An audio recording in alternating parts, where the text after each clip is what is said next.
La résurrection de Jésus. Matthieu chapitre 28, Marc chapitre 16, Luc chapitre 24, Jean chapitre 20. Tout à coup, il y a un grand tremblement de terre. Un ange du Seigneur descend du ciel. Il vient rouler la pierre de la tombe et il s'assoit dessus. Il brille comme un éclair et ses vêtements sont très blancs. Les soldats qui gardent la tombe sont effrayés. Ils se mettent à trembler et ils deviennent comme des morts. Quand le sabbat est fini, Marie de Magdala, Marie la mère de Jacques et Salomé achètent des huiles parfumées pour aller mettre sur le corps de Jésus.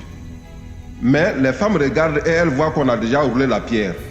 Pourtant, elle est très grande. Elles entrent dans la tombe. Elles voient un jeune homme assis à droite en vêtements blancs. Alors les femmes sont effrayées, mais il leur dit: N'ayez pas peur, vous cherchez Jésus de Nazareth, celui qu'on a cloué sur une croix. Il s'est réveillé de la mort, il n'est pas ici. Voici l'endroit où on l'avait mis. Maintenant, allez dire à Pierre et aux autres disciples: Jésus vous attend en Galilée. Vous le verrez là-bas, comme il vous l'a dit.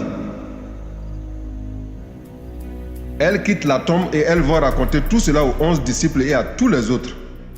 Ces femmes, ce sont Marie-Madeleine, Jeanne, Marie la mère de Jacques et d'autres femmes encore. Elles racontent tout cela aux apôtres.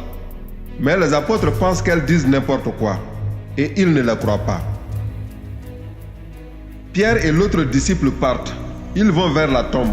Ils courent tous les deux ensemble. Mais l'autre disciple court plus vite que Pierre et il arrive le premier à la tombe.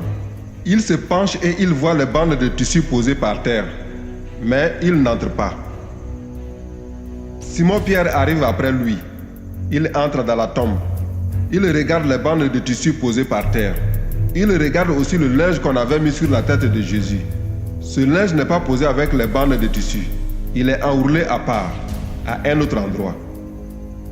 Alors l'autre disciple, celui qui est arrivé le premier à la tombe, entre, lui aussi. Il voit et il croit. En effet, les disciples n'avaient pas encore compris ce que les livres saints annonçaient. Jésus doit se relever de la mort. Ensuite, les deux disciples retournent chez eux.